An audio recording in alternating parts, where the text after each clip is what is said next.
تمہیں تمہارے معصوم سے شوہر کا واسطہ، مجھے میرے نیلے موزے ڈھونڈ دو، آفس سے دیر ہو رہی ہے، ورنہ وہ چنگیز خان و ہلاکو خان کے خاندان سے تعلق رکھنے والا باس مجھے مسلسل لیٹ آنے پر آفس سے ہمیشہ کے لیے کک آؤٹ کر دے گا۔ دوسری جانب بنوس خاموشی تھی، جبکہ اب تو عمر بھی رونا شروع کر دیا تھا۔ ارے او گستاخ حسینہ، اپنے سرتاج کے دربار میں حاضری کیوں نہیں دے رہی؟ اسی نالائق شہزادے کو کورٹ میں لٹا دو جو میری روزی روٹی کے پیچھے پڑ گیا ہے۔ اس کی رس رس سے میرے دماغ کی چولیں بل گئی ہیں اور پورے گھر میں سعد گیلانی کی آواز کچن میں کام کرتی الینا کے اعصاب پر ہتھوڑا بن کر برس رہی تھی۔ پروم میں لیٹا ہوا عمر بھی مسلسل رو رو کر اس کے صبر کا امتحان لے رہا تھا۔ سب کچھ چھوڑ کر وہ بیڈ روم میں داخل ہوئی۔ آٹے سے لتھڑے ہوئے ہاتھوں سے اس نے ننھے عمر کو اٹھایا۔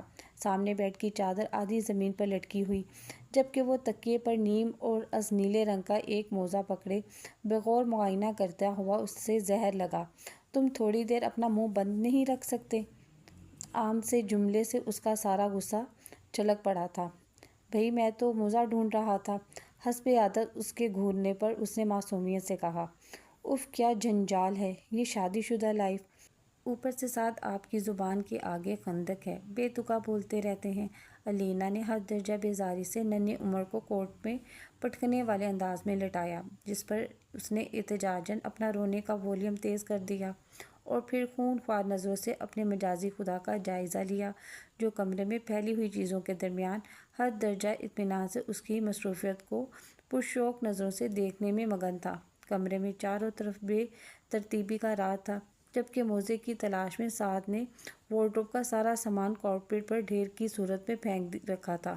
الینا نے بے زاری سے الجھے ہوئے بالوں پر ہاتھ پھیرا اور سر پکڑ کر بیٹھ گئی۔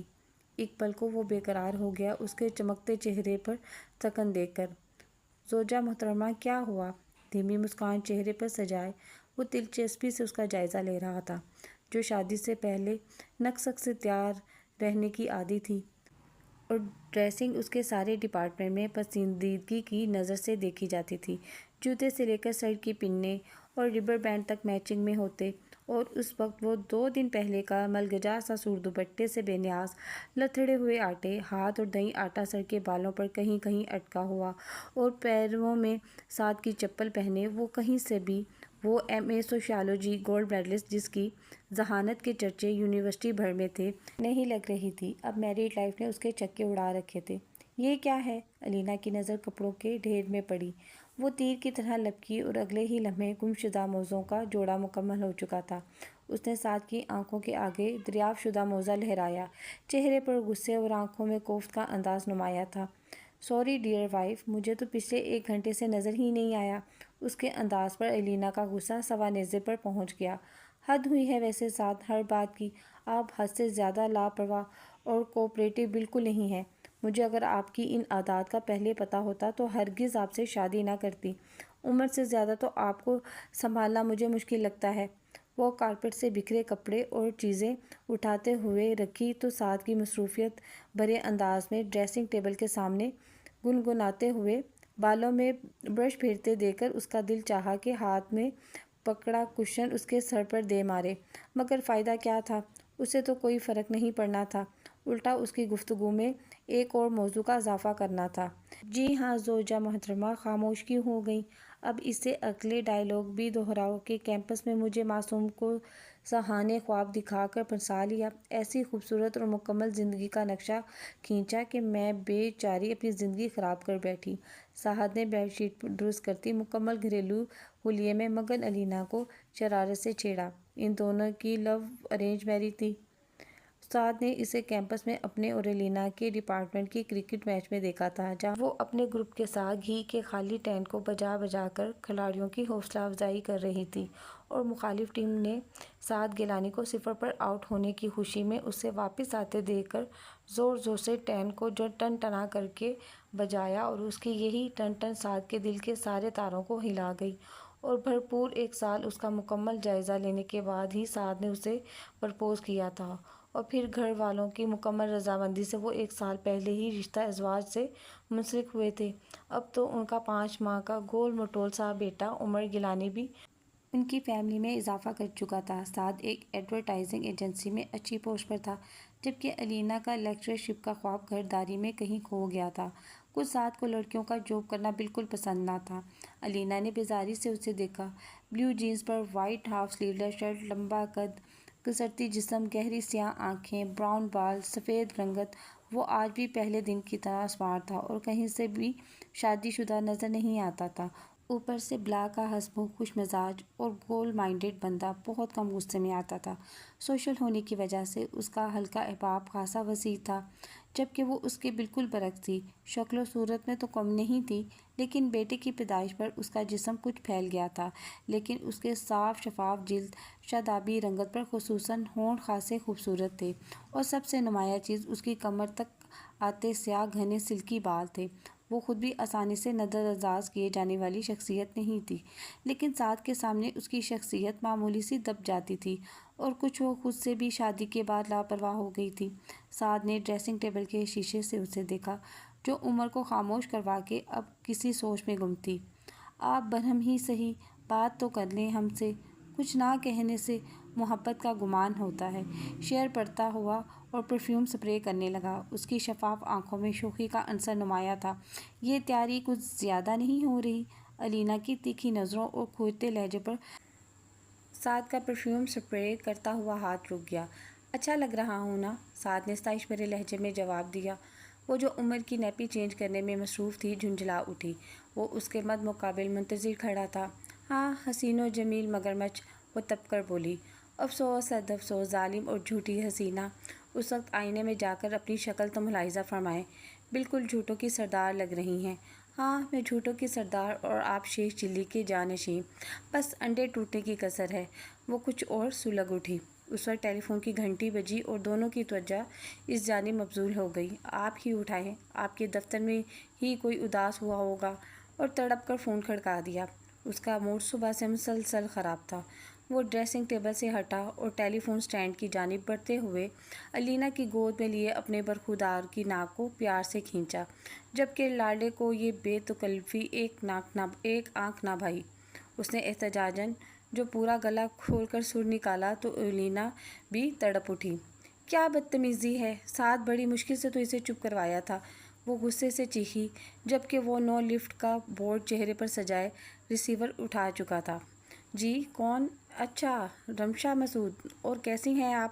خوشگوار ریت سے لبریز لہجے پر علینا نے فون کو کھا جانے والی نظروں سے دیکھا۔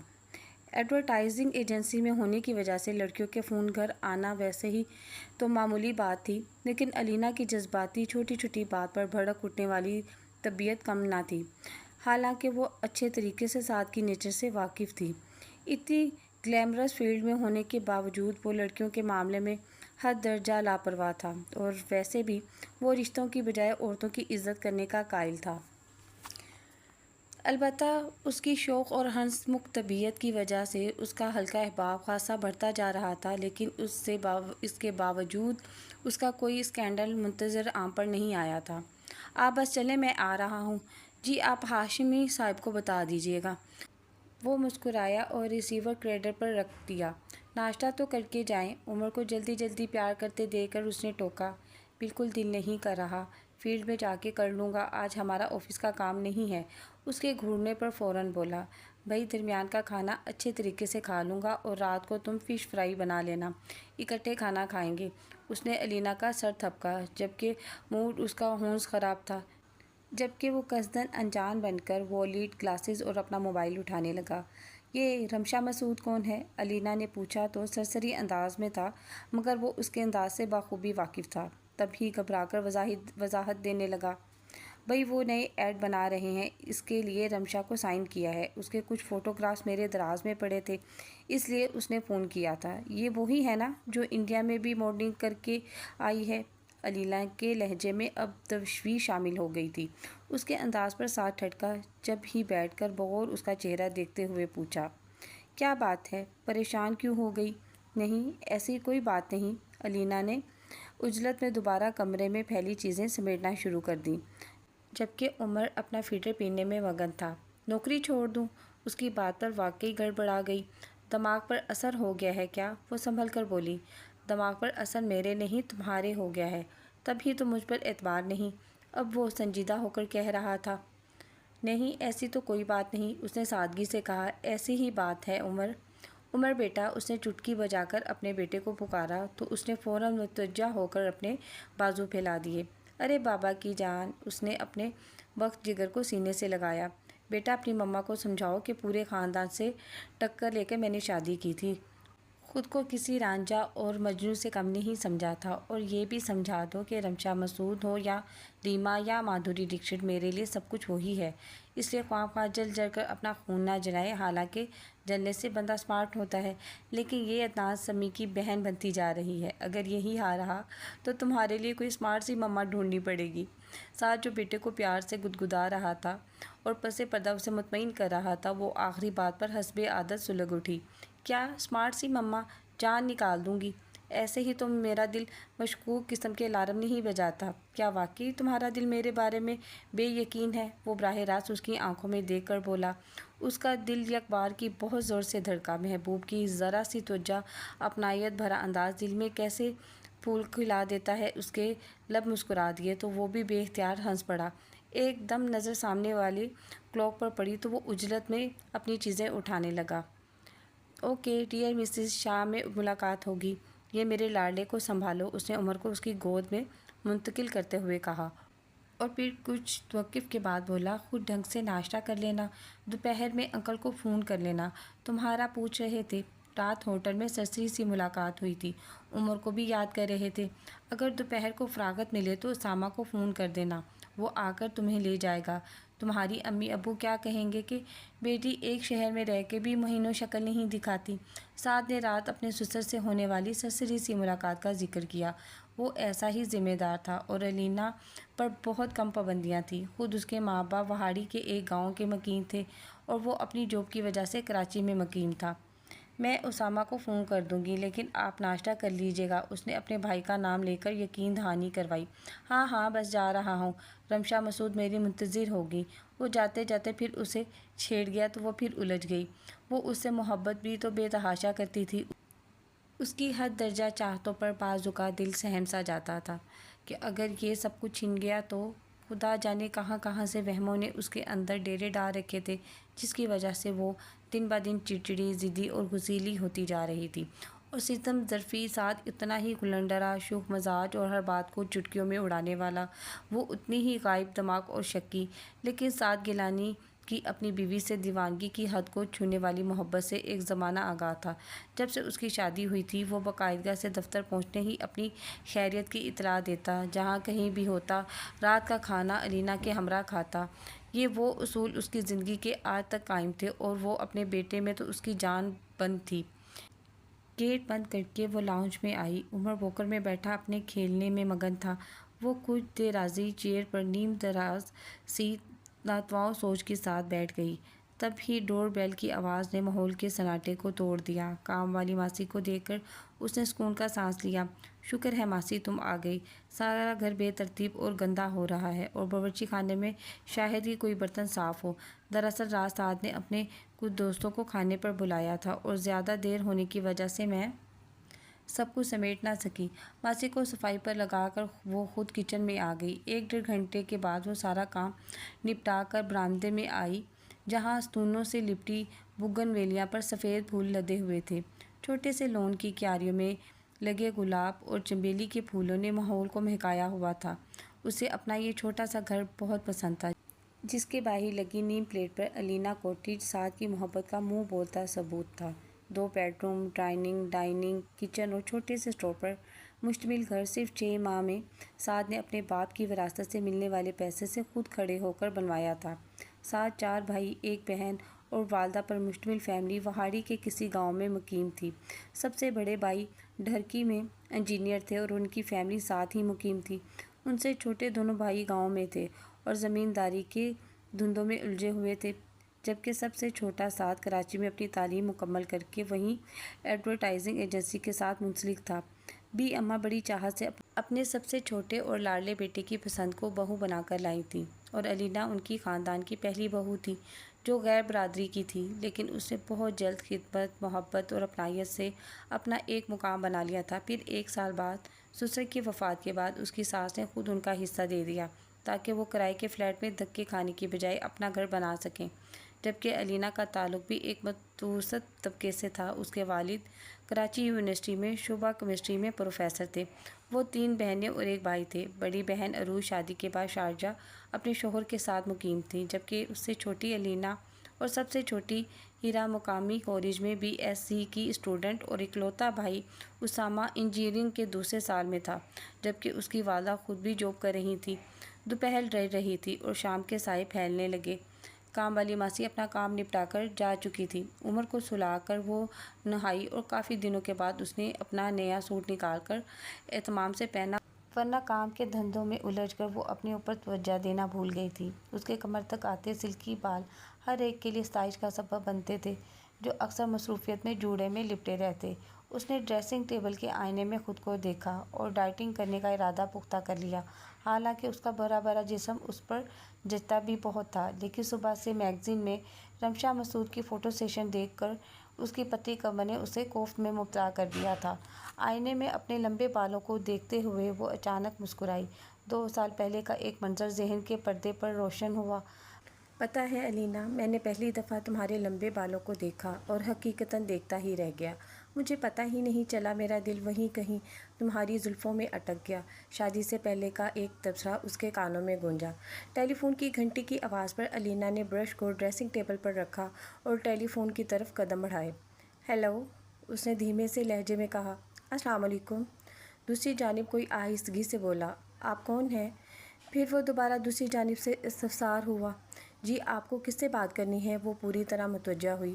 اگر میں کہوں آپ سے، کوئی ٹھہر کر دانستہ دھیمی آواز میں بولا۔ آپ ہیں کون؟ اس نے ناگواری سے دریافت کیا۔ اگر میں کہوں کہ آپ کا سب کچھ۔ دوسری طرف کے جملے سے اس کا دماغ بھگ کر کے اڑ گیا۔ آپ الینا ہیں نا؟ دوسری جانب سے کسی نے سوالیہ انداز میں پوچھا تو اس نے ریسیور کو گھور کر دیکھا۔ جی نہیں، میں مسز سعد گیلانی ہوں، اب کہ اس نے پر اعتماد لہجے میں جواب دیا، اور دوسری جانب بدلی ہوئی آواز کے پیچھے چھپی شخصیت بھی سمجھ میں آ گئی تھی۔ ہیلو، کہاں گم ہیں؟ اس نے چونک کر گہری سانس کھینچی اور مسکرا کر بولی۔ میں آپ کو ہی سوچ رہی تھی۔ کچھ شرم کریں، آپ کے میاں کو پتہ چل گیا تو وہ آپ کو قتل کر دے گا اس بددیانتی پر، دوسری جانب سے ڈرایا گیا۔ ارے چھوڑیں، وہ خود اس ٹائم پر کٹی کبوتری رمشا مسعود کی شان میں زمین و آسمان کے جھوٹے فلابے ملانے میں مصروف ہوں گے۔ وہ بھی مکمل شرارت کے موڈ میں تھی۔ الینا کی بچی، دوسری جانب سعد مصنوعی غصے سے چیخا۔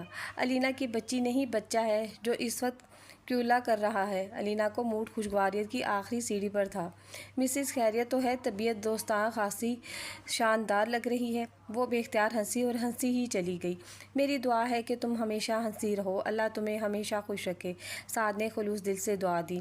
ہاں سنو، شام کا کھانا مت بنانا، کہیں باہر چلیں گے اور آج کے دن کو سیلیبریٹ کریں گے۔ کیا مطلب، آج کوئی خاص دن ہے؟ وہ چونکی۔ مسز سعد گیلانی، آج 4 اکتوبر ہے، تمہیں معلوم ہے نا کہ کیمپس میں پہلی مرتبہ میں نے تمہیں 4 اکتوبر کو دیکھا تھا۔ اوہ آئی ایم سوری، وہ نادم ہوئی۔ It's okay. اچھا، اپنا پرپل کلر والا سوٹ پہننا اور میرے بیٹے کو ذرا اچھے طریقے سے تیار کر دینا، انکل کی طرف چھوڑ جائیں گے، خود ہی سالی صاحبہ سنبھال لیں گی۔ سعد نے سارا پروگرام ترتیب دیا۔ سعد، اگلے سین کے لیے ڈریس کیسا ہے؟ پس منظر سے کسی لڑکی کی آواز ریسیور میں گونجی تو اس کے پیشانی پر بل پڑ گئے۔ سعد شاید فیلڈ میں تھا۔ اوہ 1 منٹ رمشا، میں اپنی مسز سے بات کر رہا ہوں، اب کے سعد کی آواز گونجی۔ وہ شاید ریسیور پر ہاتھ رکھنا بھول گیا تھا۔ پلیز جلدی آئیں، میں خاصی تھک گئی ہوں۔ نروٹھے پن کا مظاہرہ وہ اتنی دور بیٹھے ہوئے بھی محسوس کر سکتی تھی۔ I am just coming. یہ ہر وقت آپ کے سر پر سوار رہتی ہے؟ وہ بامشکل ناگواری چھپا کر بولی، البتہ پیشانی پر شکنیں پڑ چکی تھیں۔ اچھا موٹی بیگم، شام میں ملاقات ہوگی، وہ دھیرے سے اپنائیت بھرے لہجے میں بولا تو اس کا موڈ خاصا بگڑ چکا تھا۔ ریسیور اس نے کریڈٹ پر پٹکا۔ شام میں پرپل کلر کا جدید تراش کا سوٹ پہنے، سلور کلر کی جویلری میں نسبتاً گہرا میک اپ کیے، وہ پہلے سے کہیں زیادہ اچھی لگ رہی تھی۔ چانے پر بکھری ریشمی زلفیں چہرہ دونوں طرف سے ڈھانپے ہوئے تھی۔ انہی ہوٹل میں آئے ہوئے تھوڑی ہی دیر ہوئی تھی کہ اس کا موڈ خاصا خوشگوار تھا۔ وہ دونوں باتوں میں مگن تھے کہ اچانک کسی نے انہیں اپنی طرف متوجہ کیا۔ Excuse me. وہ دونوں چونکے واٹر گرین شفون کے سوٹ پر سلیو لیس بازو، ڈیپ گلا، دوپٹے سے بے نیاز گوری رنگت، متناسب سراپا، وہ بلا شبہ غیر معمولی طور پر حسین لڑکی تھی۔ ارے نتاشا ہمدانی آپ؟ سعد بری طرح چونکا۔ یس آئی ایم نتاشا۔ مد مقابل نے ایک ادا سے بالوں کو جھٹکا دیا اور اس کے سیاہ بھوتر آنکھیں سلیقے سے کیے ہوئے میک اپ میں بہت اجاگر ہو رہی تھیں۔ کہاں ہوتے ہیں آپ؟ ملتے ہی نہیں۔ سنا ہے کہ آج کل آپ کی ایجنسی کے تمام اشتہارات رمشا مسعود کر رہی ہے۔ وہ ٹیبل پر دونوں بازو رکھ کر ایک خاص ادا سے جھکی۔ علینا نے خشمگین نظروں سے اسے گھورا اور دل میں بے درے گالیوں سے نوازا، جبکہ ساتھ ہنس کے ٹال گیا۔ یہ کون ہے؟ نتاشا نے لاتعلقی کے انداز میں اسے دیکھ کر دریافت کیا۔ I am Mrs Saad Gilani. Thanks God آپ کو بھی میں نظر آئی۔ علینا کے طنز انداز پر ایک لمحے کو خجل سی ہوئی۔ سوری، میں نے آپ کو دیکھا نہیں تھا۔ اس نے زبردستی مسکراتے ہوئے بھونڈا سا جواز پیش کیا، جسے اس نے فوراً رد کر دیا۔ حیرت ہے آپ نے مجھے دیکھا نہیں۔ ویسے ساتھ تو کہتے ہیں کہ میں اتنی آسانی سے نظر انداز کی جانے والی چیز نہیں۔ ترختے لہجے میں اطلاع دی گئی، جبکہ ساتھ اس کی بات پر اپنے چہرے پر آنے والی بے ساختہ مسکراہٹ کو نہ روک سکا۔ کیا مطلب؟ علینا کی طنزیہ مسکراہٹ پر وہ گڑبڑا گئی۔ مطلب یہ ہے کہ اچھا خاصا میرا صحت مندانہ وجود ہے۔ ارے نہیں ماشاءاللہ، بہت اٹریکٹیو ہیں آپ، اور ماڈلنگ کے لیے ساتھ آپ کو کیوں نہیں ٹرائی کرتے؟ ماڈلنگ؟ اس نے کچھ نہ کچھ سمجھنے والے انداز میں دہرایا۔ میں آف کورس ماڈلنگ والے تو اچھے چہروں کی تلاش میں رہتے ہیں، کیوں ساتھ؟ ساتھ نے خاصی ناگواری سے اس کا تبصرہ سنا۔ ارے نہیں نتاشا، میری مسز بالکل ہاؤس وائف ہیں، وہ ان چیزوں میں بالکل انٹرسٹڈ نہیں۔ ساتھ کے انداز میں بظاہر لاپرواہی تھی، لیکن در حقیقت یہ اس کی دکھتی رگ تھی، اور وہ دانستاً موضوع بدل گیا۔ اوکے میں چلتی ہوں۔ ویسے مسز سعد آپ بہت لکی ہیں جو اتنے ہینڈسم شخص کی مسز ہیں۔ اپنی بات کہہ کر وہ رکی نہیں، اور اس کے بے لوگ تبصرے پر سعد ایک دم پرپزل ہو گیا، جبکہ علینا کا موڈ بھی خاصا خراب ہو گیا تھا۔ آپ کو کیا ہوا ہے؟ علینا نے اپنے سامنے خجل سے بیٹھے اپنے شوہر کو گھورا، جو نتاشا کو کینہ توڑ نظروں سے دیکھ رہا تھا، جس کی مداخلت بے جانے یہ صورت حال پیدا کی تھی۔ یہ کون تھی؟ علینا کا جی مقدور ہو گیا۔ ہماری ایجنسی کی سابقہ ماڈل گرل۔ شرمندہ سے لہجے میں سعد نے وضاحت دی۔ ویسے بھی اس کا لباس، انداز اور الفاظ تینوں نے علینا کے سامنے اسے اچھی خاصی کوفت میں مبتلا کر دیا تھا۔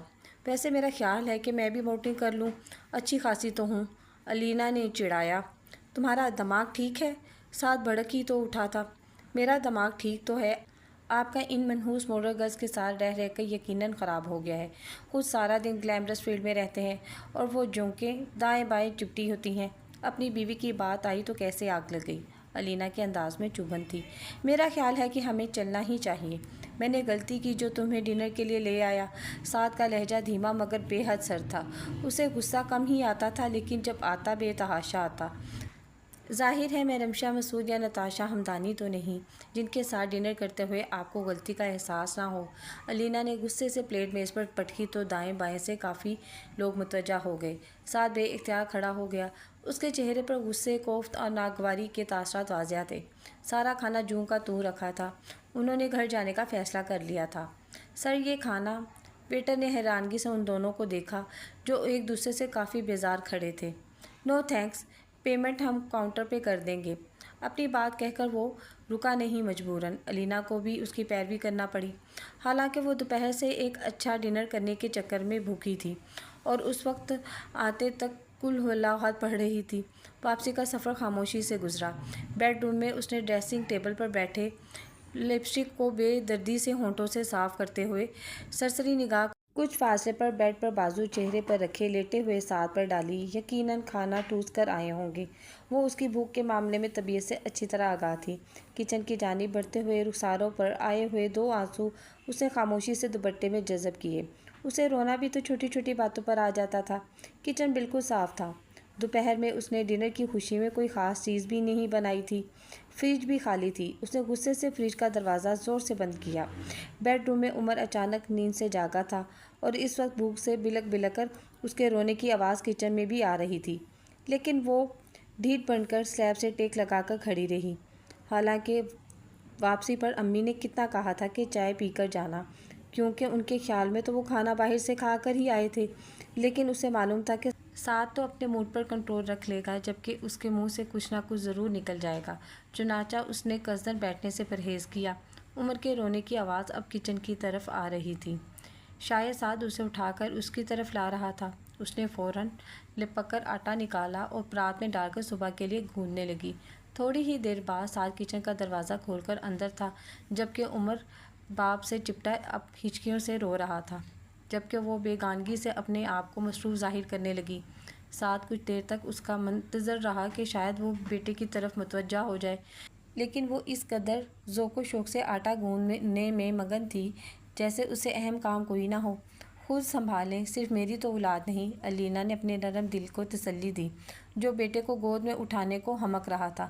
سعد نے تنگ آ کر فریج سے دودھ نکالا اور فیڈر بنانے لگا، جبکہ عمر مسلسل ریں ریں کر کے اس کے صبر کا پیمانہ لبریز کر رہا تھا، جبکہ ایک ہاتھ سے اسے سنبھالنے اور دوسرے سے دودھ بناتے ہوئے بھی اس کے چہرے کا اطمینان قابل دید تھا۔ ہو نہا سارا دن کام کرو نوکروں کی طرح، کبھی بچے کو سنبھالو، کھلاؤ پلاؤ اور کبھی شوہر کو سنبھالو۔ ہمارے معاشرے میں ایک عورت بیچاری کی کیا زندگی ہے؟ شادی سے پہلے باپ اور بھائیوں کے تابع چلو اور بعد میں شوہر کے۔ وہ بظاہر تو آٹا گوندنے میں مگن تھی، جبکہ دماغ میں ہزار سوچیں تھیں۔ آٹا گوندھ کر سلیب جس پر سعد نے عمر کا دودھ بناتے ہوئے کچھ دودھ اور چینی گرا دی تھی اسے صاف کیا تو اچھی خاصی رات گزر چکی تھی۔ کام سے فارغ ہو کر کمرے میں آئی تو عمر اپنے کوٹ میں اطمینان سے سو رہا تھا، جبکہ سعد کمرے کے کونے میں جائے نماز بچھائے عشاء کی نماز پڑھنے میں مصروف تھا۔ پنجگانہ نماز کی عادت خاصی پختہ تھی۔ اسے اپنی لاپرواہی پر شرمندگی ہوئی، فوراً واش روم جا کر وضو کیا اور ڈرائنگ روم میں جا کر نماز پڑھ کر واپس آئی تو بیڈ پر سجی ٹرے میں گرما گرم چائے اور سینڈوچ دے کر اس کے معدے نے دہائی دی۔ ٹرے میں سجے 2 کپ دے کر اسے تسلی ہوئی۔ اٹھائیں، اسے میں نے سونا ہے۔ اس نے اپنی طرف سے بے نیازی کا مظاہرہ کیا۔ اب بس کرو، آرام سے آ کر کھاؤ۔ سعد زیادہ دیر ناراض رہ نہیں سکتا تھا۔ مجھے بھوک نہیں ہے، اس نے ڈٹھائی سے جھوٹ بولا۔ اچھا ٹھیک ہے۔ اس نے آگے بڑھ کر اپنا کپ اٹھایا اور سینڈوچ پلیٹ میں رکھ کر سلیقے سے کھانے لگا تو اس کے ارمانوں پر اوس گر گئی۔ نظروں کو جبراً اس طرف سے جانے سے روکنے کے چکر میں وہ بے حال تھی اور اب بے نیازی سے ڈریسنگ ٹیبل پر بیٹھی کولڈ کریم لگاتے ہوئے وہ خود کو 1000 دفعہ کوس چکی تھی۔ اچھا اٹھو، تمہیں پتہ ہے میں رات کا کھانا تمہارے ساتھ ہی کھاتا ہوں۔ سعد اچانک اٹھا اور اسے کھینچ کر بیڈ پر لے آیا اور اس نے بھی خالی معدے کا مزید امتحان لینے کا ارادہ ملتوی کیا۔ اس کی محبت، توجہ اور خیال کرنا بعض اوقات خوشی کی انتہا پر لے جاتا تھا، جیسے اس وقت وہ بے پایہ مسرت محسوس کر رہی تھی، اور محبت کرنے والے تو ایک نگاہ سے کوسوں قزح کے رنگوں میں ڈوب جاتے ہیں اور جیسے ہی نظریں ہٹتی ہیں تو خود اپنی ہی اہمیت کم ہونے لگتی ہے۔ دیکھو، جس طرح ادھوری چیزیں، ادھوری یادیں اور ادھوری محبت اچھی نہیں لگتی، اسی طرح ادھورا اعتماد بھی اچھا نہیں لگتا۔ انسان اپنی ہی نظروں میں گر جاتا ہے، اور میرا سکون، خوشی اور محبت صرف تمہاری ذات سے وابستہ ہے، لیکن تمہاری شک بھری ایک نظر مجھے اپنی نظروں میں بے وقار کر دیتی ہے۔ بہت تذلیل کا احساس ہوتا ہے۔ وہ بہت دھیمے، ٹھہرے اور سنجیدہ انداز سے اسے اچھے سمجھاتے ہوئے بولا تو وہ ایک دم شرمندہ سی ہو گئی۔ ہر لمحہ خوف، وہم اور اندیشے کیوں تمہاری آنکھوں سے جھانکتے ہیں؟ بازو اس کے گرد حمائل کیے وہ نہایت توجہ اور محبت سے پوچھ رہا تھا۔ پتہ نہیں کیوں سعد، مجھے کیا ہو جاتا ہے، ہر لمحہ آپ کے چھن جانے کا خوف رہتا ہے، وہ سنجیدگی سے بولی۔ لہجے کا تفکر کا محض تھا کہ وہ خود بھی بہت ڈسٹرب ہے۔ اسے اس کی سادگی پر پیار آنے لگا۔ ایک دم سے وہ ہلکا پھلکا ہو گیا۔ ٹھیک کہہ گئے ہیں سیانے، وہم کا کوئی علاج نہیں۔ یہ میاں بیوی کا رشتہ بڑا نازک اور خوبصورت ہوتا ہے، مگر آئی ایم سوری۔ آنسو مچل کر رخساروں پر آ گئے۔ بھرائے ہوئے لہجے میں وہ بامشکل کہہ سکی، او ہو، کیا ہو گیا ہے یار، جسٹ ریلیکس۔ جیسے اس کا رویہ بھول گیا تھا، ویسے بھی آنسو اس کی کمزوری تھے۔ اپنی غلطی کا اعتراف کر لینا تمہاری بہت اچھی عادت، اور چھوٹی چھوٹی باتوں پر رونا بہت بری عادت۔ مست پسند نظروں سے اسے دیکھتے ہوئے سعد نے شوخی سے اس کا مذاق اڑایا۔ جی نہیں، اب ایسی بھی کوئی بات نہیں۔ وہ جھیم کر چپ ہوئی تو اس نے بے ساختہ اسے اپنے قریب کر لیا تو وہ خفگی سے اسے دیکھنے لگی۔ محبت کا سلسلہ بھی عجیب ہے، یہ کیسی بھی زبان میں ہوا اس میں خود بخود مہک آ جاتی ہے، اور جب محبت اپنی انتہاؤں پر ہوتی ہے تو آنکھوں میں چمک بڑھ جاتی ہے، اور اگر بازو میں چوڑیاں بھی کھنکنے لگیں تو وہ بھی محبت کا خوبصورت سر لگتا ہے جو دلوں کے مہدر تاروں کو چھیڑتا ہے نا؟ سعد اس کی کلائی میں کانچ کی چوڑیوں سے کھیلتے ہوئے آہستگی سے بولا، اور اس کا لہجہ آن دیتا جبکہ آنکھوں میں جذبوں کا رنگ جھلکنے والا تھا۔ سعد دعاؤں کی بازجانی کے لیے دیے جلا کر محبتوں کی ہمیشگی کی دعائیں میں اللہ سے ضرور مانگتی ہوں، کیونکہ اگر خوابوں کا یہ شہر اجڑ جائے تو باقی کچھ نہیں بچتا۔ دیکھو ایسی باتیں مت کیا کرو، بس میرے لیے تو زندگی کے اندھیروں میں تمہاری صورت ایک ایسی روشنی ہے جس میں زندگی کا سفر بہت آسان لگتا ہے، اور میں اس سے زیادہ کچھ نہیں سوچتا۔ گھڑی نے ٹن ٹن بجا کر احساس دلایا تو وہ یکدم چونک گئے۔ رات کے 2 بج رہے تھے۔ وہ دونوں سونے کی تیاری کرنے لگے۔ آخر کو صبح اس نے آفس بھی جانا تھا۔ کافی دن گزر گئے تھے۔ زندگی کا سفر بہت خوشگواریت سے کٹ رہا تھا، اور اس دن تو واقعی بہت خوش تھی۔ بیگم آج کون سا خزانہ ہاتھ لگ گیا ہے؟ کیا مطلب؟ وہ بڑی آسودگی سے مسکرائی۔ آئرن سٹینڈ پر اس کی شرٹ پریس کرتے ہوئے اس نے پوچھا، کہیں میکے سے تو کوئی نہیں آ رہا؟ اس کے درست قیام پر وہ کھلکھلا کر ہنس پڑی۔ ہاں، بابا کا فون آیا تھا، وہ ماما، ہیرا اور اسامہ آ رہے ہیں، اور آپ نے بھی آج آفس سے جلدی آنا ہے۔ خیریت؟ میرے خلاف کوئی سازش تو نہیں ہو رہی؟ کوئی ایجنڈا تو طے نہیں کرنا؟ پریس شدہ شرٹ پہنتے ہوئے اس نے بڑے مصروف انداز میں کہا، آپ کے خلاف تو میں خواب میں بھی کچھ نہیں سوچ سکتی۔ بے ساختہ اس کے شانے پر سر رکھ کر وہ ہنس دی۔ مسز خیریت ہے؟ بڑے موڈ میں ہو؟ ساتھ کچھ کھٹک سا گیا تو ہم یوں ہی مسکرا کر ٹائی کی ٹاٹ درست کرنے لگا۔ غصے میں ہو تو تب آپ کو برا لگتا ہے، اگر ہنسوں تب آپ کو حیرت کے جھٹکے لگتے ہیں۔ وہ ایک دم سنجیدہ ہو گئی۔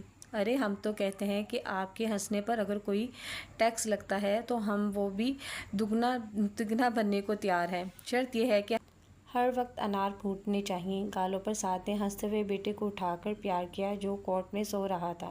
آج تو میرا یار سو رہا ہے۔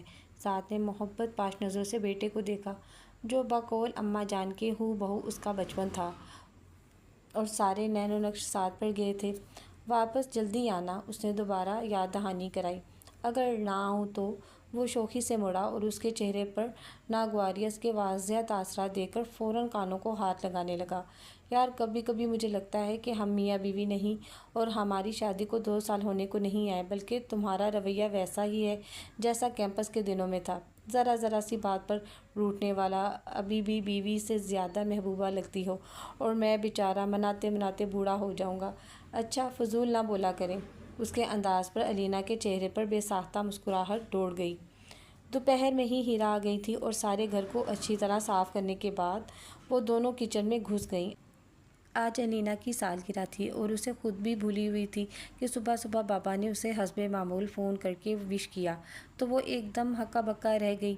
پچھلے سال بھی وہ سب لوگ کیک اور اس کے لیے گفٹ لائے تھے، اور اسے یقین تھا کہ سعد کو آج کا دن ہرگز یاد نہیں ہو، تو پچھلے کئی دنوں سے مصروف بھی تو بہت تھا۔ پچھلے سال تو ہیرا نے سعد کو فون کر کے سرپرائز دینے کے لیے تیار کر لیا تھا، لیکن آج تو اس کے خود الینا کو حیران کر دیا تھا۔ شام میں امی، ابو اور اسامہ کے آنے کے بعد رونق کا سماں ہو گیا۔ شام ہونے لگی تو نہا کر اس نے لباس تبدیل کر لیا۔ براؤن کلر کا سادہ سا سوٹ دیکھ کر ہیرا نے ناک منہ چڑھائی۔ یہ سوٹ آج پہننا تھا؟ کیوں؟ وہ حیران ہوئی۔ اچھا نہیں ہے کیا؟ اچھا تو ہے، لیکن آج کے دن تو ذرا ڈھنگ کا سوٹ پہن لو۔ وہ اٹھ کر اس کی وارڈروب دیکھنے لگی۔ کتنی خوبصورت ساڑی ہے۔ اس نے کمرے میں میرون کلر کی ساڑی نکالی جس کے گولڈن بلاؤز پر بہت حسین کام کیا ہوا تھا۔ بس یہی پہنو گی تم آج؟ ہیرا کے ساتھ اس کی خاصی بے تکلفی تھی۔ کیا یہ؟ اس نے احتجاج کیا۔ اب اتنے پہلے جسم پر کہاں جچے گی؟ اس نے صاف گوئی سے کہا۔ اس نے اصرار کر کے بالآخر اسے رضامند کر لیا۔ بالوں کی فرنٹ چوٹی کر کے سلیقے سے کیے ہوئے میک اپ میں وہ حقیقتاً خوبصورت لگ رہی تھی۔ اوپر سے امی نے اصرار کر کے گولڈ کا سیٹ بھی پہنا دیا تھا۔ الینا نے ایک نگاہ آئینے میں ڈالی تو اس کا دل تیزی سے دھڑکنے لگا۔ 2 سال ہونے کے باوجود آج بھی ساس سے اسی طرح شرماتی تھی۔ بس آتے ہی ہوں گے، آج پتہ نہیں کیوں دیر کر دی، ورنہ رات کو 8 بجے گھر ہوتے ہیں، اور موبائل بھی آف ہے، وہ پریشانی سے بولی۔ اس نے آفس فون کیا۔ جی مسز سعد آپ ہیں؟ ریسیپشن پر بیٹھی نازنین نے اسے پہچان کر کہا۔ ویسے بھی وہ اکثر فون کرتی رہتی تھی۔ سر لوگ تو آج ہوٹل گئے ہوئے ہیں، وہ رمشا مسعود کی برتھ ڈے کا فنکشن تھا اور سارا اسٹاف مدعو تھا۔ دوسری طرف سے آنے والی اطلاع نے بک کر کے اس کا دماغ اڑا دیا تھا۔ تلخ سوچوں نے ایک دفعہ پھر دماغ کا گھیرا کر لیا۔ اپی کیا نظر لگانے کا ارادہ ہے مجھے؟ وہ جو بے دھیانی میں اسامہ پر نظر جمائے بیٹھی تھی، ایک دم چونک کر حقیقتاً کی دنیا میں آ گئی۔ ٹی وی لاؤنج میں ایک ہنگامہ برپا تھا۔ بابا، ہیرا، امی تینوں لوڈو کی بازی لگائے ہوئے، جبکہ اسامہ ٹی وی پر کوئی اسپورٹس چینل دیکھنے میں مصروف تھا، جبکہ عمر صاحب بھی ماموں کی گود میں بڑے خوش باش تھے۔ آپی سعد بھائی کو ذرا کھینچ کر رکھا کریں، 11 بجنے والے ہیں اور یہ کوئی شریفوں کے گھر آنے کا ٹائم ہے، اور ایسی صورت میں جب بیوی کا برتھ ڈے بھی ہو۔ اسامہ کی خوشوخیاں اس کا دل جلا رہی تھیں۔ وہ پیکی سی ہنسی ہنس دی اور پھر بابا اور امی کے نانا کہنے کے باوجود اس نے کیک کاٹ لیا۔ وہ بوجھل دل کے ساتھ سارے ہنگامے میں شریک تھی۔ 12 بجے سب کے جانے کے بعد وہ بیڈ روم میں آئی تو سر کے درد میں اضافہ ہو چکا تھا۔ کپڑے تبدیل کر کے آئی تو نیند اس سے کوسوں دور تھی۔ آنسو لڑیوں کی طرح آنکھوں سے دائیں بائیں بہہ رہے تھے۔ حالانکہ سعد اکثر لیٹ ہو جاتا ہے، لیکن بغیر انفارم کیے کم ہی ایسا ہوتا تھا۔ 12:15 بجے بیل کی آواز پر چوکیدار نے شاید گیٹ کھول دیا تھا۔ 2 منٹ کے بعد وہ اندر تھا، جب وہ عمر کی نیپی تبدیل کرنے میں مصروف تھی۔ ٹی وی لاؤنج سے گزرتے ہوئے اسے کسی فنکشن کا احساس تو ہوا تھا۔ بھئی آج تو لگتا ہے گھر میں کوئی تقریب تھی۔ ٹائی کی ٹاٹ ڈھیلی کرتے ہوئے اس نے سرسری انداز میں پوچھا تو دوسری طرف بالکل خاموشی تھی۔ اور سوری یار، آج تو انکل آنٹی نے آنا تھا۔ اسے ایک دم یاد آیا، پلٹا تو کچھ غلط ہونے کا احساس ہوا۔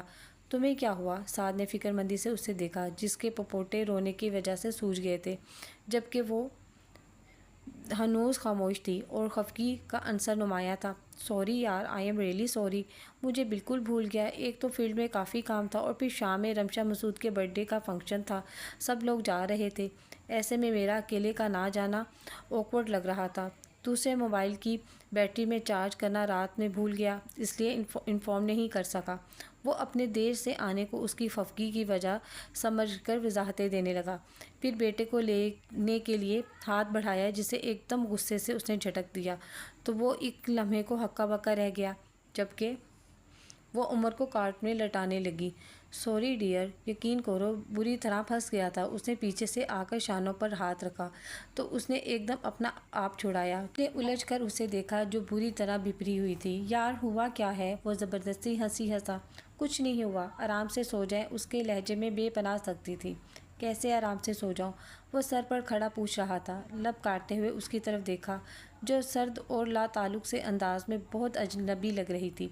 دونوں ہاتھ کمر پر باندھے سعد نے اس کا بغور جائزہ لیا، جو آنسو رکنے کے چکر میں بے حال تھی۔ بالآخر ضبط کا بندھن ٹوٹ گیا۔ دیکھو میرے سامنے مت رویا کرو، تمہیں اچھی طرح معلوم ہے مجھے تکلیف ہوتی ہے۔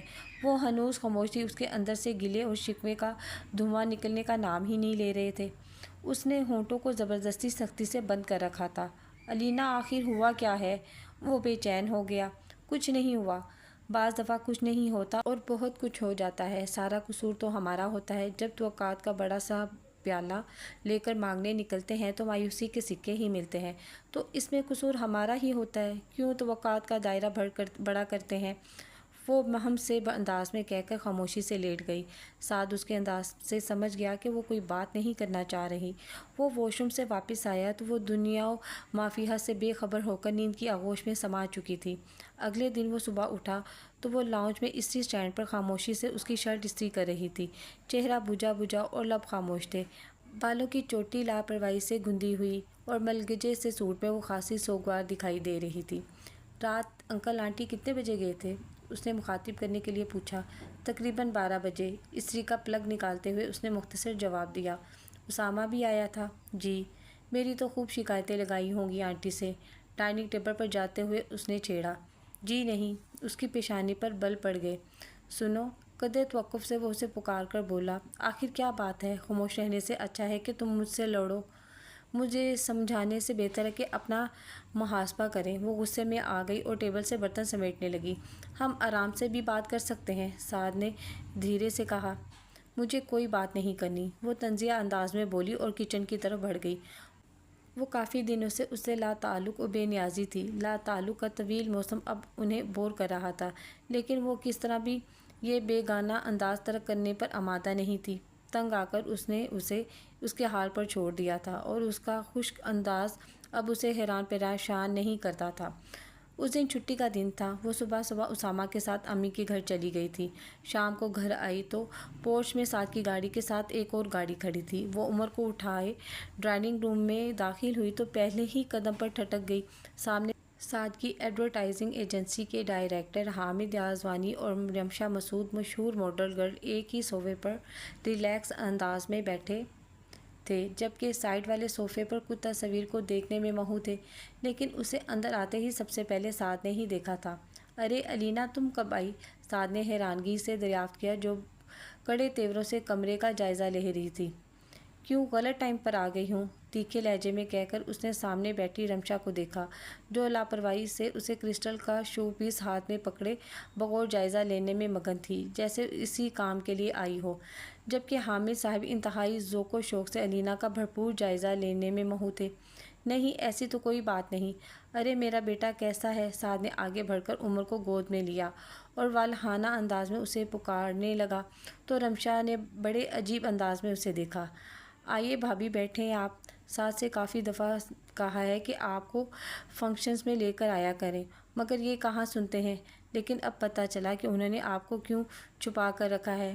حامد صاحب کا والہانہ انداز، دیکھنے کا سٹائل اور گفتگو کے الفاظ نے علینا کو جی بھر کے بدمزہ کیا، جبکہ ایک اور ناگواری لکیر سعد کے ماتھے پر بھی نمودار ہوئی تھی۔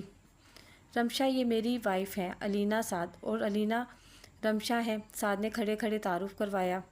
عمر باپ کی گود میں خاصا خوش تھا اور اب اس کی ٹائی سے کھیل رہا تھا۔ ہیلو، رمشا نے سرسری انداز میں کہا تو اس نے اسے غور سے دیکھا۔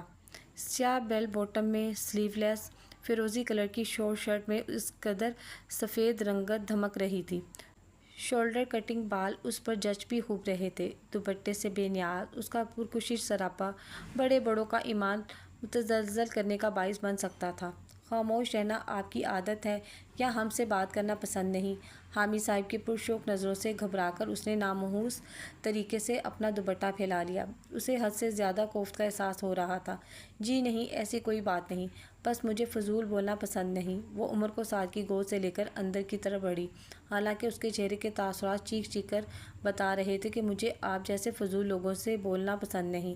حامد صاحب کا چہرہ ایک دم پھیکا پڑ گیا، جبکہ رمشا نے بھی اس کی پشت پر پھیلے گھنے سیاہ سلکی بالوں کو غور سے دیکھا۔ سعد، عمر کی طبیعت کچھ ٹھیک نہیں ہے، اسے ڈاکٹر کی طرف لے کر جانا ہے۔ فارغ ہو تو بتا دیجیے گا، میں بیڈ روم میں ہوں۔ اور ہاں، وہاڑی سے امی کا فون آیا تھا، انہیں فون کر لیجیے گا، اور کچھ کھانا ہے تو بتا دیجیے گا، میں اندر ہوں۔ وہ ملکانہ استحقاق کے ساتھ گویا ہوئی۔ رمشا اور حامد صاحب کو اس نے بالکل نظر انداز کر دیا تھا۔ کیا ہوا ہے عمر کو؟ وہ بے قراری سے بولا۔ کچھ نہیں، دانت نکال رہا ہے، اس لیے کچھ چڑچڑا سا ہو گیا ہے، اور پھر کچھ دنوں سے اسے ہلکا ہلکا بخار بھی ہے۔ تم نے مجھے پہلے کیوں نہیں بتایا؟ وہ تشویش بھرے انداز میں بولا، اور جواباً اس نے ایسی نظروں سے دیکھا کہ وہ ایک دم شرمندہ ہو گیا، جبکہ وہ تیزی سے اندر بڑھ گئی۔ یہ منحوس عورت میرے گھر تک آ پہنچی، جوں کی طرح چپٹی ہوئی ہے، اور پھر یہ سعد۔ وہ سارا دن خود سے الجھتی اور عجیب گھن چکر سوچوں میں لڑتی رہی، جبکہ سعد رات سے اس کی خاموشی اور بیزاری کو مسلسل نوٹ کر رہا تھا۔ بھروسہ نہیں ہے نا تمہیں مجھ پر؟ سعد کی بات پر وہ بری طرح بھڑک اٹھی۔ بھروسے کی بات مت کریں، ہمارے اعتماد کو ٹھیس بھی وہی لوگ پہنچاتے ہیں جن پر ہم اعتماد کرتے ہوں۔ جن پر اعتماد ہی نہ ہو، انہوں نے کیا ٹھیس لگانی؟ اور ان منحوس عورتوں کو میرے گھر تک مت لائیں، آپ کی انتہائی مشکوک رہوں گی۔ وہ پوری قوت سے دروازہ بند کر کے کمرے سے نکل آئی۔ تمہارے ساتھ آخر مسئلہ کیا ہے؟ وہ اس کے پیچھے لاؤنج میں تھا۔ میرے ساتھ جو بھی مسئلہ ہو، آپ کو کیوں اتنی پرواہ کر رہے ہیں؟ وہ طنزیہ لہجے میں گویا ہوئی۔ تم مجھے اندر کی بات بتاؤ جو تمہارے دل میں ہے۔ وہ حساب بے باک کرنے کے چکر میں تھا۔ میرے دل کی بات مت کریں، خواہ خواہ چنگاری بھڑکا رہے ہیں۔ مجھے چنگاریاں اچھے طریقے سے بجھانی آتی ہیں۔ سعد کا لہجہ بھی بگڑ گیا۔ ظاہر ہے ہر وقت حسن کے شعلوں کے درمیان میں جو رہتے ہیں، لیکن میں کوئی ناتاشا، شیزا یا رمشا نہیں ہوں جن کے ناز و انداز اٹھانے خوب آتے ہیں۔ اس کا غصہ بھی آج انتہا پر پہنچ گیا۔ شٹ اپ، تم اپنے آپ کو ان کے ساتھ ملاتی ہو جن سے ملانا بھی میں تمہیں پسند نہیں کرتا، اور جو تمہارا مقام ہے تم اچھے طریقے سے آگاہ ہو۔ اور پھر کیا خامی دیکھی ہے تم نے میرے کردار میں؟ بولو۔ جبکہ وہ اس کے ایک دم مشتعل ہونے پر چپ ہو گئی۔ ہر وقت کا بلا وجہ شک، تمہاری اپنی سوچ ہی غلط ہے۔ اس سوچ کی اینک کے ساتھ جو منظر دیکھو گی وہ اتنا ہی دھندلا اور غلط نظر آئے گا جتنی کہ تمہاری سوچ۔ بری طرح تپتے ہوئے اس نے کشن اٹھا کر سامنے دیوار پر دے مارا اور کمرے سے باہر نکل گیا۔ علینا نے اس کا یہ روپ پہلی دفعہ دیکھا تھا، لیکن اگلے ہی لمحے اس نے جھٹک دیا، اور پھر ساتھ کا انداز بھی خاصا سرد ہو گیا تھا۔ کم گوار اور سنجیدہ تو وہ کبھی بھی نہیں تھا، لیکن اب اس کا دماغ بھی بری طرح گم گیا۔ لا تعلقی ہے کھانا کھانا اور سو جانا اور صبح سویرے ناشتے کے بغیر آفس نکل جانا اس کے معمولات تھے، جبکہ اس کے انداز علینا کے شک کو یقین میں بدل چکے تھے۔ وہ مکمل طور پر اس سے بدگمان ہو چکی تھی۔ عمر کی طبیعت کچھ دنوں سے خاصی خراب تھی، جبکہ ساتھ کے ساتھ اس کی بات چیت مکمل طور پر بند ہونے کی وجہ سے ایک دفعہ تو وہ خود ہی جا کر ڈاکٹر کو دکھا آئی تھی، اور ساتھ تو آج کل اپنی ذات تک سے لاپرواہ ہو گیا تھا۔ اور اس رات عمر کی طبیعت خاصی خراب ہو گئی۔ بخار 102 سے تجاوز کر رہا تھا۔ رات کے 11 بجنے والے تھے، جبکہ ساتھ کا دور دور تک کچھ پتہ نہیں تھا، جبکہ وہ ننھی جان بخار سے بے حال تھا۔ پریشان ہو کر اس نے اسامہ کو فون کیا تو فوراً وہ گاڑی لے کر آیا، اور وہ اسے چائلڈ اسپیشلسٹ کے پاس لے کر پہنچے تو رو رو کر خود اس کی اپنی حالت خراب ہو چکی تھی۔ کچھ دوائیاں اور انجیکشن سے عمر کی طبیعت سنبھلی۔ علینا کی نظر ٹیبل پر پڑے ہوئے اخبار پر پڑی، اور اس پر سرسری نظر ڈالتے ہوئے اس کی نظر شوبز کے صفحے پر پڑی تو وہ بری طرح چونک گئی۔ مشہور و معروف ماڈل گرل رمشا مسعود کا اسکینڈل مہک ایڈورٹائزنگ ایجنسی کے ساتھ گیلانی کے ساتھ اس کا منہ چڑھا رہا تھا، اور کسی صحافی نے پیش گوئی کی تھی کہ یہ اسکینڈل عنقریب شادی کے دھماکے پر ختم ہوگا۔ علینا کے اندر چھن سے کچھ ٹوٹا تھا۔ اس نے نہیں معلوم کہ ڈاکٹر نے عمر کے بارے میں کیا کہا، اور اسامہ اس کی خاموشی کو عمر کی بیماری سے منسوب کر کے سارے راستے تسلیاں دیتا آیا تھا۔ ارے یہ سعد بھائی! اسامہ نے جیسے ہی گاڑی گیٹ پر جا کر روکی تو سعد کو باہر گیٹ پر پریشانی سے ٹہلتے ہوئے دیکھا۔ ان کی گاڑی رکنے پر وہ لپک کر پہنچا۔ پریشانی اس کے چہرے پر نمایاں تھی۔ کیا ہوا ہے عمر کو؟ مجھے چوکیدار نے بتایا تھا۔ ابھی پہنچا ہوں میں۔ اس کے لہجے کا تفکر غماز تھا کہ وہ خاصا فکر مند ہے۔ بس سعد بھائی، آپ کے صاحبزادے کی طبیعت ٹھیک نہیں تھی، اور آپ کی جذباتی سی مسز نے گھبرا کر مجھے فون کر ڈالا، اور ابھی آپ کے بیٹے کو ڈاکٹر رشید سے دکھا کر لا رہے ہیں۔ اسامہ نے ہلکے پھلکے لہجے میں وضاحت کی تو سعد نے گھبرا کر عمر کو دیکھا، جو اپنی ماں کی گود میں اب سو رہا تھا۔ اس کا چہرہ زرد اور کافی کمزور سا لگ رہا تھا۔ اسے اپنی لاپرواہی کا شدت سے احساس ہوا، جبکہ علینا بھی خطرناک حد تک سنجیدہ تھی۔ گاڑی کا دروازہ کھول کر وہ باہر نکلی اور سعد کا بڑھا ہوا ہاتھ نظر انداز کر کے عمر کو گود میں اٹھائے وہ اندر بڑھ گئی تو سعد اسامہ کے سامنے اس کی بے رخی سے لبریز انداز پر ایک دم شرمندہ ہو گیا۔ اسامہ کی ہونٹ حیرت سے کھلے اور پھر بند ہوئے۔ بھئی کیا کہہ سکتے ہیں، آپ کی مسز ہیں۔ اسامہ نے ہنستے ہوئے ان کی شرمندگی کا احساس کم کرنے کے لیے کاندھے اچکائے تو وہ بھی زبردستی ہنس دیا۔ اور اسامہ، تمہاری اسٹڈی کیسی جا رہی ہے؟ سعد نے اپنے آپ کو سنبھالا۔ فرسٹ کلاس، اللہ کا شکر ہے۔ اور تم کدھر جا رہے ہو؟ آؤ نا، اندر چائے پی کر جانا۔ سعد نے اسے گاڑی اسٹارٹ کرتے ہوئے دیکھ کر فوراً کہا۔ جی نہیں بھائی، آپ کی مسز خاصے غصے میں ہے۔ اسامہ نے ڈرنے کی ایکٹنگ کی۔ ارے نہیں، وہ عمر کی طبیعت کی وجہ سے کچھ اپ سیٹ ہے، اور پھر کچھ دنوں سے میرا شیڈول بھی خاصا ٹف رہا ہے۔ بس میں بھی عمر پر دھیان نہیں دے پایا، اس لیے ناراض ہے۔ اس نے وضاحت دی۔ اسامہ ٹھہرو، ابھی جانا مت۔ علینا جو ابھی ٹیرس پر آئی تھی اسے پیغام دے کر فوراً چلی گئی۔ اور انکل آنٹی کیسے ہیں؟ کافی دنوں سے ان سے ملاقات نہیں ہو پائی۔ وہ آئے تو تھے اس دن علینا آپی کے برتھ ڈے پر، اسامہ نے یاد دلایا۔ کب؟ علینا کی سالگرہ پر؟ وہ الجھ گیا اور چہرے پر تفکر کے سائے پھیل گئے۔ کمال کرتے ہیں آپ بھی سعد بھائی۔ بھئی پچھلے ماہ کی بات ہے، اس دن آپ آفس سے لیٹ ہو گئے تھے اور شاید ہمارے جانے کے بعد آئے تھے۔ ہم لوگ تو سمجھ رہے تھے کہ علینا آپی نے خوب آپ کی کھنچائی کی ہوگی، اکلوتی بیگم کا اتنا اہم دن اور آپ غائب۔ اسامہ نے ہنستے ہوئے انہیں یاد دلایا تو ذہن کے پردے پر دو روئی آنکھیں ایک چھپاکے سے نمودار ہوئیں۔ اوہ شٹ، رمشا کے برتھ ڈے والا دن! اس کی یادداشت کی اسکرین پر وہ دن مکمل طور پر روشن ہو گیا۔ وہ بری طرح خجل ہو گیا۔ تب ہی اس دن سے الینا کا موڈ زبردست خراب ہے، لیکن اس نے مجھے بتایا کیوں نہیں، حتیٰ کہ جتایا تک نہیں۔ وہ بری طرح الجھ گیا۔ شرمندگی کا موسم آہستہ آہستہ اس کے وجود کا احاطہ کر رہا تھا۔ چلو اسامہ، الینا کے ہاتھ میں بیگ اور دوسرے بازو میں عمر کو احتیاط سے لٹائے دیکھ کر کہیں جانے کی مکمل تیاری۔ وہ بری طرح چونک گیا۔ بھئی تمہارے کہاں کے ارادے ہیں؟ سعد نے کھوجتی نظروں سے استفسار کیا، جبکہ اسامہ بھی حیرانگی سے آپی کو دیکھ رہا تھا، جس کا 1 گھنٹہ پہلے تک تو کوئی جانے کا پروگرام نہیں تھا۔ آپی، سعد بھائی کچھ پوچھ رہے ہیں، اسامہ نے دل ہی دل میں سعد کی قوت برداشت کو داد دیتے ہوئے کہا۔ جب انہیں بیوی، بچے اور گھر کی کوئی پرواہ نہیں تو پوچھنے کا بھی کوئی حق نہیں ہے۔ پچھلے 2 ماہ سے میں بے انتہا اذیت میں ہوں۔ یہ جائیں اور اس ماڈل گرل کے ساتھ شادی کرنے، جس کے ساتھ ان کے اسکینڈل کی خبریں دھڑا دھڑ چھپ رہی ہیں۔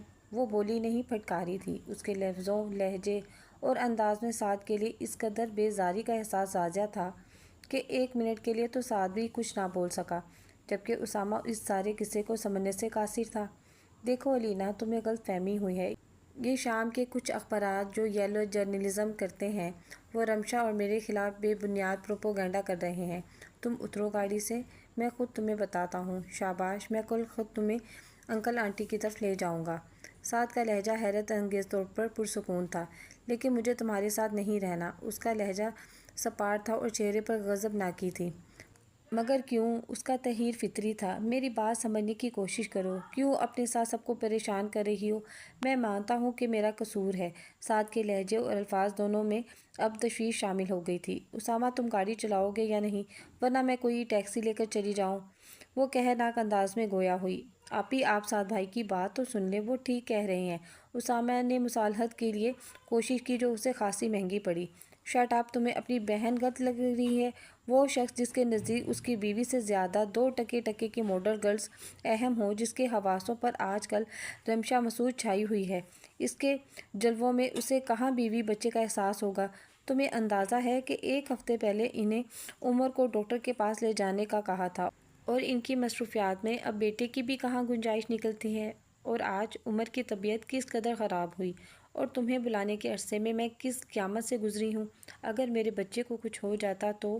اور اب ان کی دوسری شادی کی پیش گوئیاں ہو رہی ہیں اخبارات میں۔ ڈوب مرنے کا مقام ہے۔ ساری دنیا میں ایک ہی بے وقوف ہوں۔ مجھے اس شخص کے ساتھ 1 لمحہ بھی نہیں رہنا۔ میرے والدین کے لیے میری 2 روٹیاں بھاری نہیں ہیں۔ لاوے کی طرح پھٹی تھی۔ اس کا انداز اتنا سخت، قطعی اور حتمی تھا کہ وہ ایک لفظ نہ کہہ سکا۔ اسامہ کے چہرے پہ بھی غصے کے تاثرات نمایاں ہو گئے تھے۔ وہ تو سمجھا تھا کہ معمولی سی بات ہوگی، لیکن یہاں تو الینا کا اتنے دنوں کا چڑا ہوا صبر کا خول ٹوٹا تھا۔ اس قدر بدگمانی اس کے منہ سے بامشکل اتنا نکلا، اس کے چہرے پر بدلی چھا گئی۔ اپنا نچلا ہونٹ دانتوں تلے دبا کر ایک گہری نگاہ اس پر ڈالی۔ چند ثانیے بغیر کچھ کہے محویت سے اسے دیکھتا رہا، پھر ایک دم پلٹ کر اندر بڑھ گیا۔ اسے معلوم تھا کہ وہ کچھ سوچنے، سمجھنے اور سننے کی حدوں سے نکل چکی ہے، اور بدگمانی کا موسم جب انسان کی زندگی میں آتا ہے تو ساری کھڑکیاں روشن دان بند کر دیتا ہے۔ باہر سے آنے والا ہوا کا کوئی گمان اندر داخل نہیں ہوتا، اور یہی حال الینا کا ہوا تھا۔ سعد نے اسے منانے کی کافی کوشش کی، لیکن وہ کچھ سننے کو تیار نہ تھی۔ تنگ آ کر اس نے اس کے حال پر چھوڑ دیا۔ میں سعد گیلانی جانتا ہوں کہ محبت میں اندیشے اور خوش گمانیاں ساتھ ساتھ چلتی ہیں۔ بعض چھوٹی چھوٹی باتیں دکھ دے جاتی ہیں، اور بعض باتیں جن کی کوئی اہمیت نہیں ہوتی وہ اہمیت کی حامل ہو جاتی ہیں۔ میں نے زندگی میں صرف الینا سے محبت کی، جو میری بیوی اور میرے بچے کی ماں ہے، اور جو مجھ سے حد درجہ بدگمان بھی۔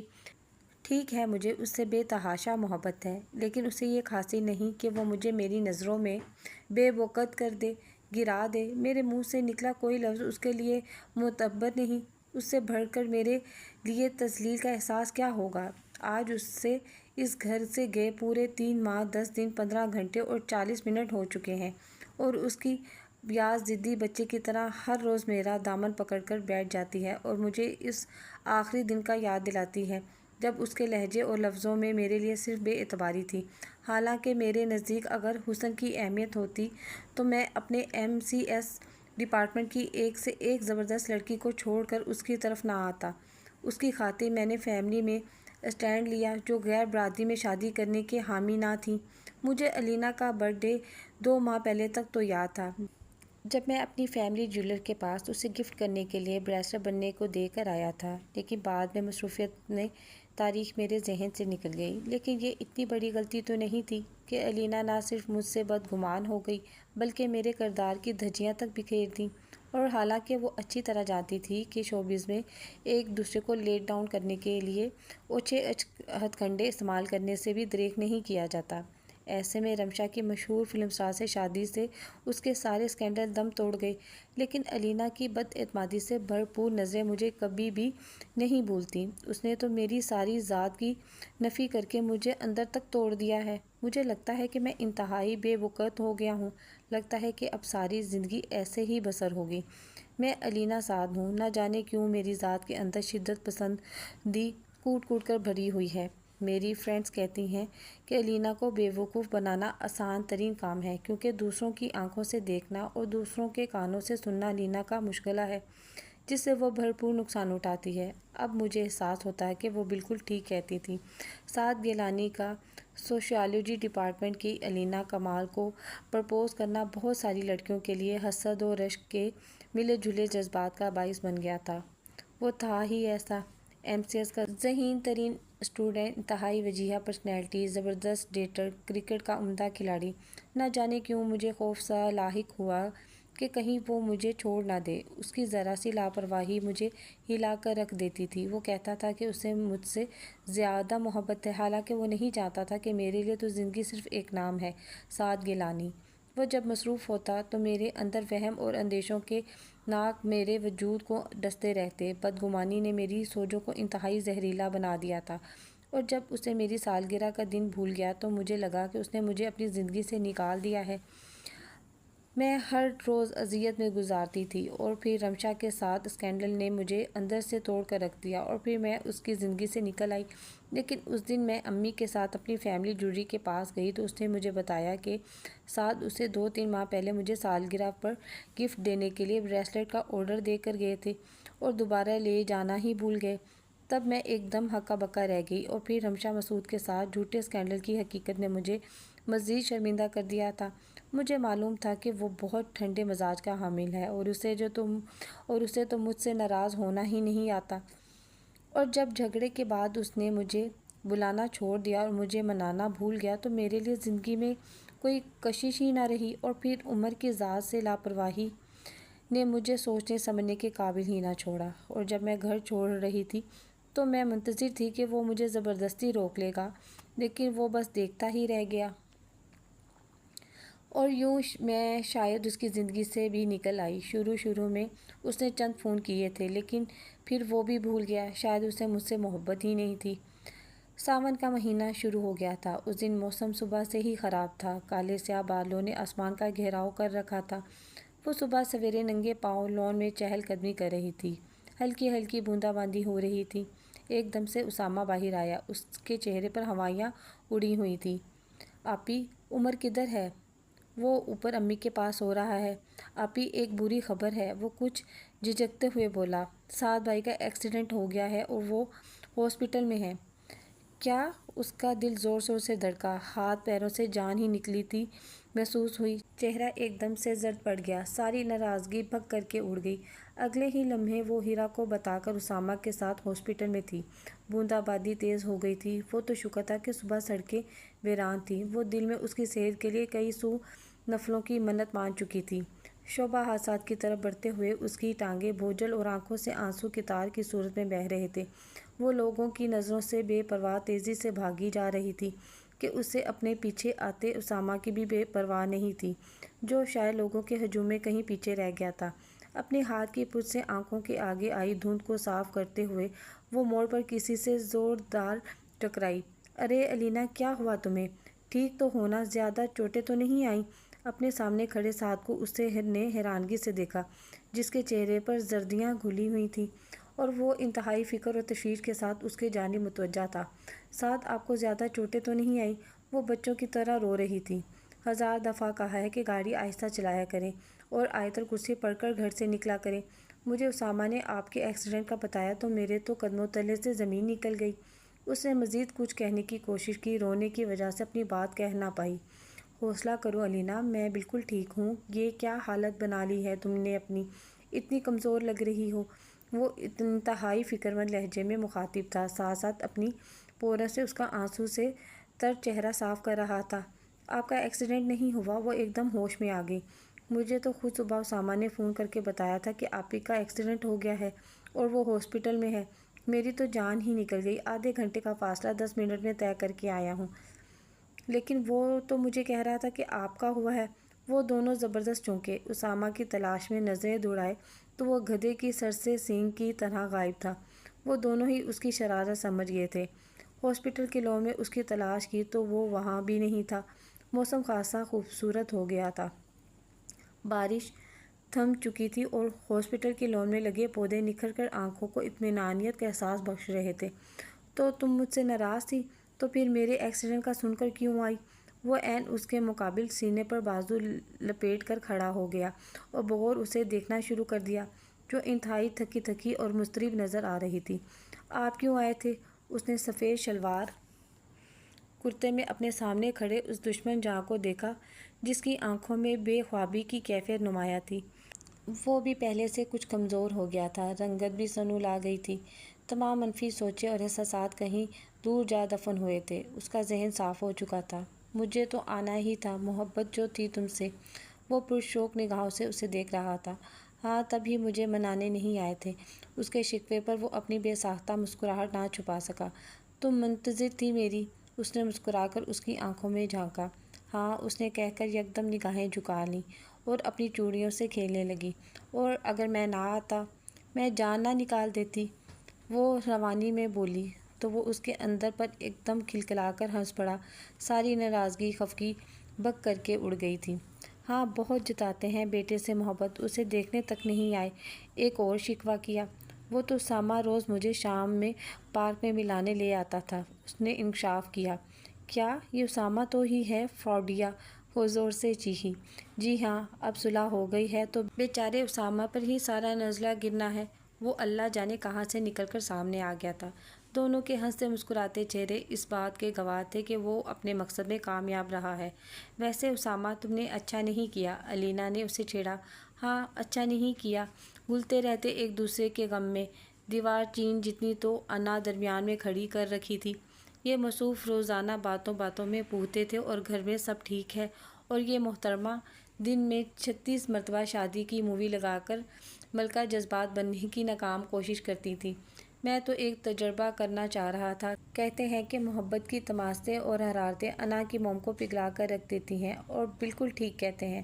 تجربہ کامیاب رہا۔ چونکہ موسم مزید خراب ہو رہا ہے، اس لیے مسٹر اینڈ مسز سعد گیلانی، ہم گھر جا رہے ہیں، اپنا آپ بندوبست کر لیں۔ ارے رے، بات تو سنو اسامہ۔ وہ بارش کی تیز بچھاڑ میں سڑک پار کر کے گاڑی تک پہنچا تھا کہ علینا کی آواز سنائی دی تھی۔ خدا نخواستہ اب کیا ہوگا؟ اسامہ نے رونے کی ایکٹنگ کی تو وہ دونوں اپنا قہقہ نہ روک سکے۔ جاؤ جاؤ، یہ بس بارش رک جائے تو عمر کو گھر چھوڑ جانا، میں علینا کو لے کر گھر جا رہا ہوں۔ کیوں جانا ہے نا؟ وہ جھک کر شرارتاً بولا۔ اس نے والہانہ نظر سے اسے دیکھا اور مسکرا کر آنکھیں جھکا لیں۔ جی، یہ تھا آج کا ناول۔ مجھے تو یقین کرے بہت مزہ آیا، کافی انٹرسٹنگ تھا۔ میں نے پہلے بھی ایک ناول پڑھ چکی ہوں جو آفٹر میرج کی بیس پر تھا، لیکن یہ مجھے اس سے زیادہ اچھا لگا۔ تو کچھ ناول ایسے ہوتے ہیں کہ جو ہمیں کچھ سبق دے کر جاتے ہیں۔ اس ناول سے ہمیں یہ سبق حاصل ہوا ہے کہ ہر انسان کو ہمیشہ پازیٹیو رہنا چاہیے، پازیٹیو سوچنا چاہیے اپنی فیملی کے بارے میں، خود کے بارے میں۔ اب جیسے لینا سوچ رہی تھی بار بار کہ میرے گھر کو نظر نہ لگ جائے، میرا رشتہ خراب نہ ہو جائے، تو وہ آخرکار ویسا ہی ہوا۔ تو اس لیے چاہیے کہ ہمیشہ اللہ تعالیٰ سے گمان اچھا رکھیں، اپنے بارے میں تو خاص طور پر اچھا سوچیں، پازیٹیو سوچیں، تو آپ کے ساتھ انشاءاللہ پازیٹیو ہی ہوگا۔ تو چلیں جی، آپ سے اجازت چاہوں گی۔ اپنا خیال رکھیے گا، اپنی دعاؤں میں یاد رکھیے گا۔ اوکے، اللہ حافظ۔